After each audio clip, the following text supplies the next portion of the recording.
Well, kia ora. We've got Reirani here, all the way from LA.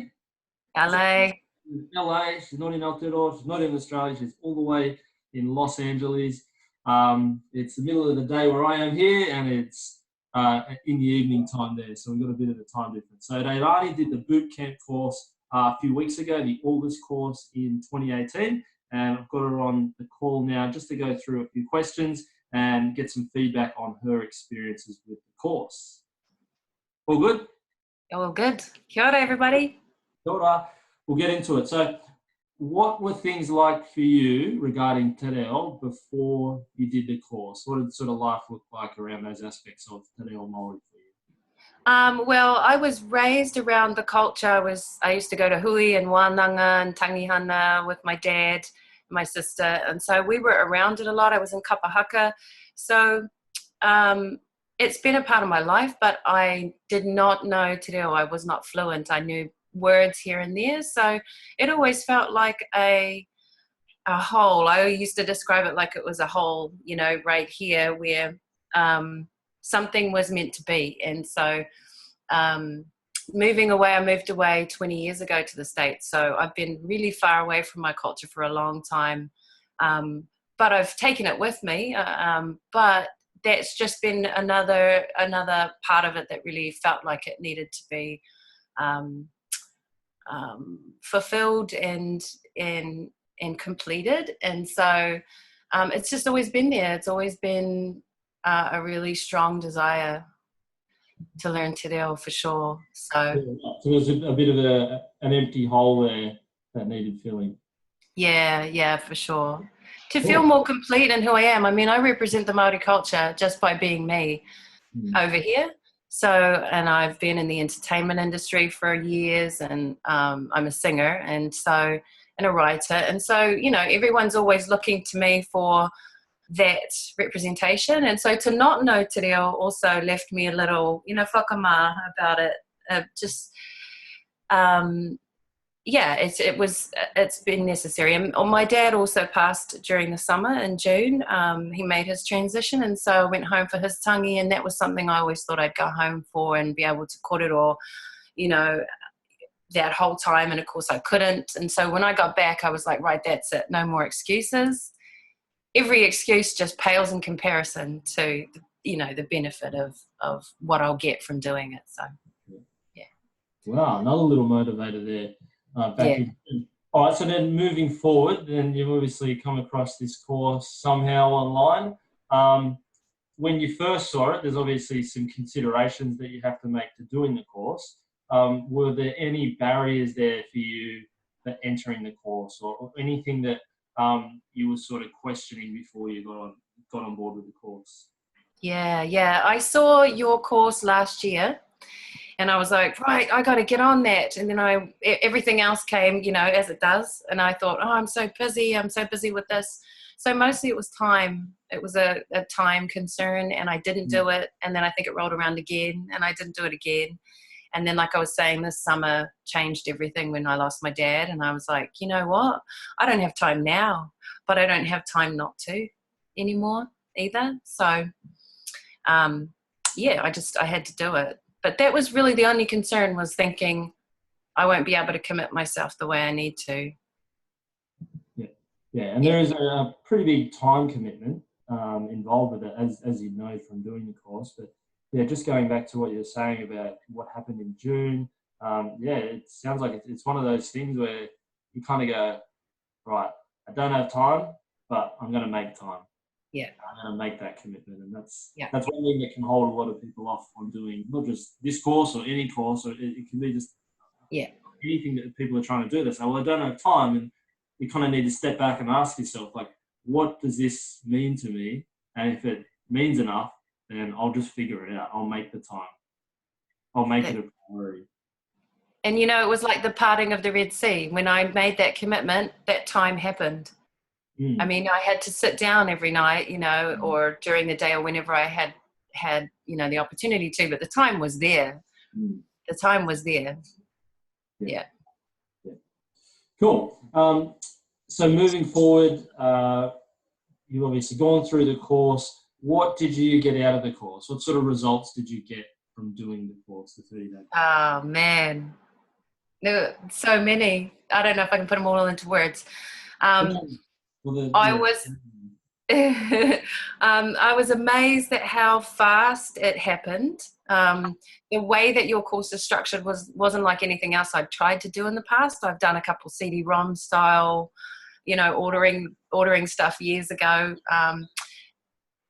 I've tried things online, like YouTube, different YouTube videos and things like that. But the way that yours was structured was I was able to really apply it.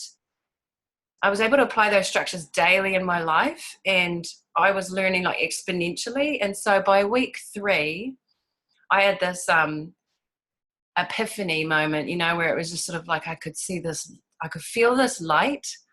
There's this saying of the pain pushes until the vision pulls you. So one will push you until the other one will take hold of you and pull you the rest of the way. And that happened at like week 3, and I could feel myself being pulled instead of the pain of not knowing te reo. That dissipated as I got, more and more confident. But then all of a sudden there was this like, oh my God, I'm getting it, and I'm learning. And that started to pull me and inspire me. So yeah, it was awesome. That's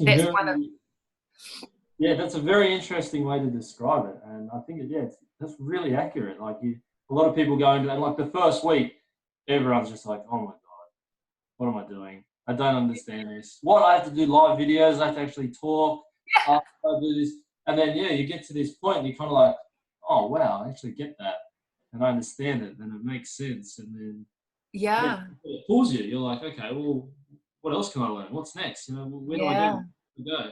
It's not this constant, resentment for not understanding. It's just this hunger starts to grow to keep wanting to learn and to learn more.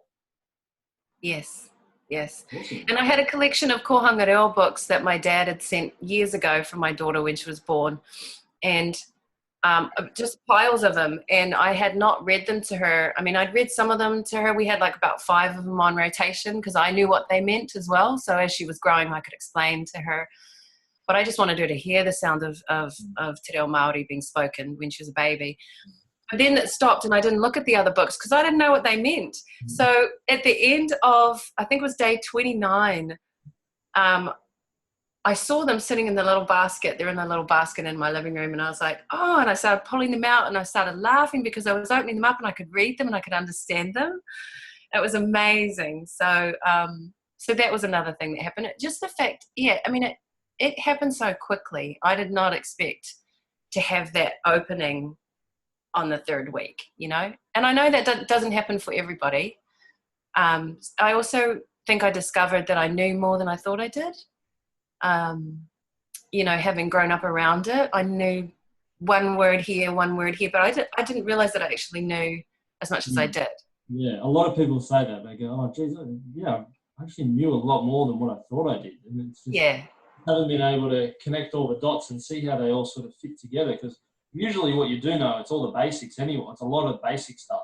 And you sort of go through this course and you go, right, well, now I actually see how all these little dots connect together, but I only knew that one and that one, but now I can see how it all sort of fits together. So that's a really good thing to understand as you reflect upon that journey.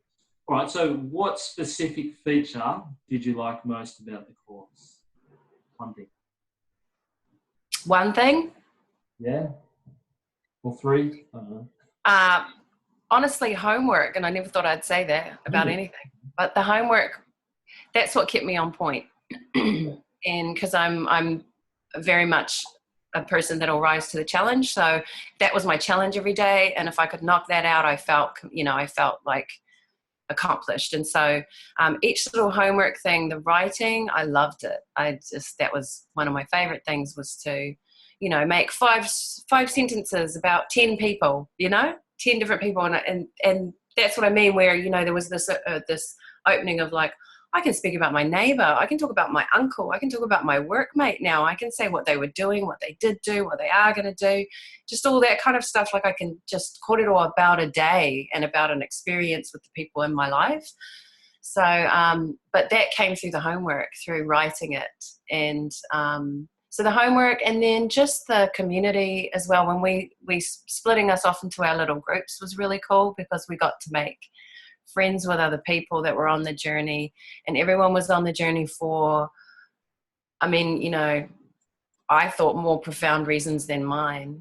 You know, some there were, as you know, a lot of te reo classes are predominantly Pākehā and or non-Maori, and so just hearing some of the people in my group that were doing the course because they wanted to speak to their grandchildren in te reo, and they weren't Maori, you know, things like that.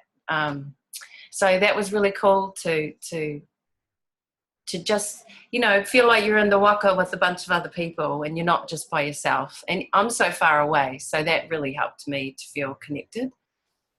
Yeah. And that's one of the big goals of the course for me, for everyone to get out of it, is just build that whanaungatanga and being able to support people, because there are other courses out there, not just in te reo, but in other sorts of courses where you kind of just get given everything and then you get sent away and said, right, where you go, you do it. Whereas this is about building that connection between people, and you know, not everyone's going to stay in touch, but you know, you become Facebook friends, and then you know, I know there's other people that have done the courses before the August one, where we've had people in America as well that have, you know, managed to catch up with each other and, you know, start building these new communities that they never would have had before. So it was really about building that nucleus in the group, and then from there, you know, whatever comes. But hopefully, yeah, something positive out of that. It's beautiful. Yeah. So would you recommend the course to other people that are consider doing it? And if so, why? Absolutely. Absolutely. And I have been recommending it. I have whānau here actually for the next couple of days who are, I've been talking to them about it, because they're like me, you know, they grew up around it, they're Maori. They even work on the marae, but don't speak te reo. So I've told them about your course. But yeah, I would absolutely recommend it, because it was so fast. It was so fast. Just the way it just got, like, the way that you've engineered it. And I don't even know exactly how you have, but the structures came together so quickly. And that encourages you to keep going. You know, everything else that I've tried to do with te reo has felt really bogged down and slow. So, yeah, I mean, 30 days to get where I got was... Yeah, and it's not just fast as in the course goes fast. The acquisition and retention of the knowledge by the people doing it is fast as well. Yes. Like, it's not just like it went straight past you. No. You went fast with it. Everyone else, they went fast with it and moved forward. Yeah. Awesome. Cool. Well, that's all the questions. But one last one. Is there anything else that you'd like to add, considering that there'll be potentially hundreds of thousands of people watching this video at home from now and into the future? Is there anything else that you'd like to share with everyone out there at home? Well, you know, I shared this a little bit with you, and this is just selfish on my part, but I really want this course. I would like the level 2 version. I appreciate the style of it and the structure, and so I would love to continue on, you know, after post boot camp class, because it just really, you know, it kept me on track and kept me on point. And then, you know, just what I would say to people is just do it. I mean, just jump in and do it. It's wicked. It's 30 days. It goes like that, you know? I mean, it's so worth it.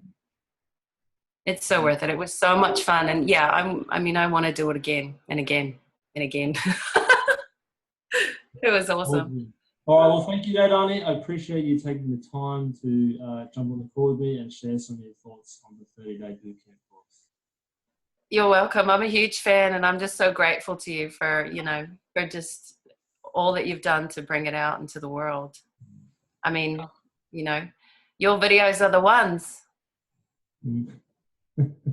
They are. They're lots of views now. They are getting lots of views. It's awesome. It's necessary. And there's so many of us that want it and need it, and we don't have an easy place to go to get it. So thank you for doing this. My pleasure. All right, thank you, Reirani. Appreciate it, and we'll talk to you again soon. Awesome. Kia ora.